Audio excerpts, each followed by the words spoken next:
પણ જેટલું કરેલ છે એટલું એડવાન્સ કરેલ છે એમ. નમસ્કાર મિત્રો, આજે આપણે વાત કરવી છે સૌરાષ્ટ્ર એટલે કે આપણો મુખ્ય પાક મગફળીની.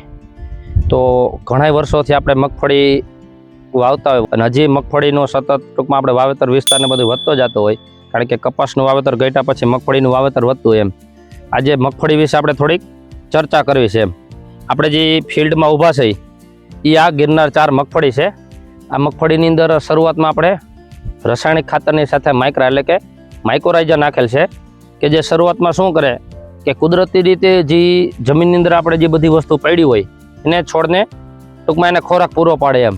એટલે અને એની સાથે પછી આપણે 20-25 દિવસની મગફળી ઉગીને રેડી થઈ જાય અને પછી આપણે એની અંદર શું કરતા કે કોમ્બેક્સ કીટ એટલે કે ટ્રાયકોડર્મા, સુડોમોનાસ અને મેટારેઝિયમની જે કીટ આવે કે સફેદ ફૂગ, કાળી ફૂગ અને મુંડા માટેની, તો એ આપણે અગાઉ જ ખરેખર કરવું જોઈએ.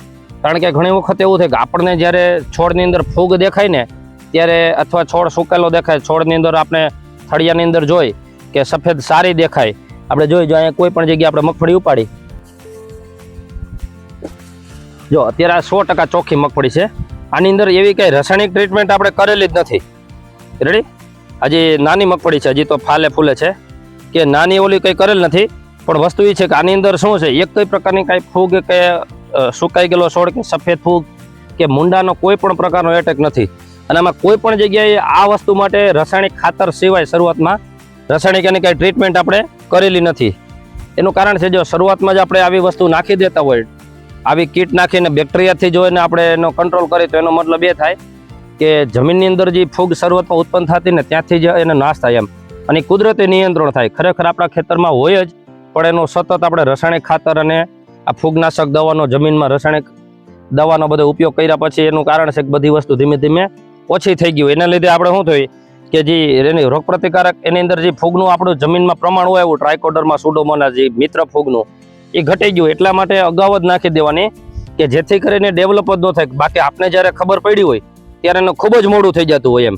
આપણે જ્યારે સફેદ થળિયા દેખાય અથવા સૂકો દેખાય, મુંડા દેખાય પછી આપણને ખબર હોય કે એક આંગળી જેવડા મુંડા થઈ જાય છોડમાં. આપણે જ્યારે કાપવા માંડે ને વરસાદ પછી જ્યારે તડકો પડે ને મગફળી સુકાય ત્યારે આપણે મુંડા માટે એની કાંઈ ટ્રીટમેન્ટ કરતા હોય એમ.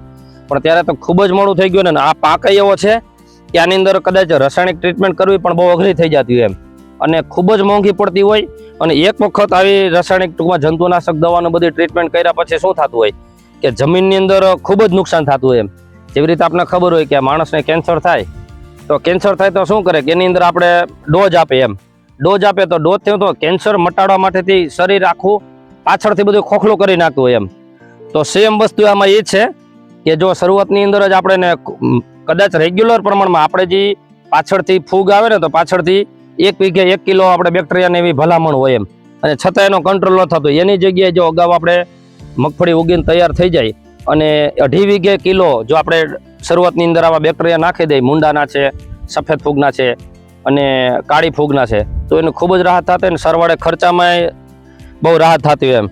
આ મગફળીની અંદર 45 દિવસની થઈ ત્યારે ગ્રેવિટીનો સ્પ્રે કર્યો હતો, કારણ કે એમિનો એસિડ, ફાલ ફૂલ, અને અત્યારે પાછો લગભગ 80-90 દિવસે, પાછો 80 દિવસે ગ્રેવિટી સ્ટારનો સ્પ્રે ચાલે છે એમ. આપણે જોઈ શકીએ છીએ હજી ઘણો દિવસ મગફળી ઊભી રહેશે એમ, અને 100% સ્વસ્થ મગફળી છે. તો મિત્રો, આ રીતે આપણે બધા કરી તો ઉત્પાદન તો વધશે જ, પણ જમીનની ગુણવત્તા, ખાસ કરીને જે સતત આપણે રાસાયણિક ખાતર અને ટૂંકમાં આપણે જે ફૂગનાશક દવા એના માટે જે ટૂંકમાં એવા બધો હાઈ ટૂંકમાં પાવરના આપણે જે ડોઝ મારતા ટૂંકમાં પોટ મારીને મુંડાને કંટ્રોલ કરતા હોય, એની જગ્યાએ કુદરતી રીતે કે જમીનને નુકસાન ન કરે અને લાંબા ગાળાનો ફાયદો મળે એવી રીતે આપણે કરીને મિત્ર ફૂગનો આપણા જમીનની અંદર વધારો થાય, જે જરૂરી કુદરતી રીતે હોય જ, એવી રીતે પાછો આપણે પ્રયોગ કરીએ કે જેથી શું થાય, ઉત્પાદન વધશે અને મુંડાના કે આવા ફૂગના ઉપદ્રવથી કાયમી માટે છુટકારો થશે.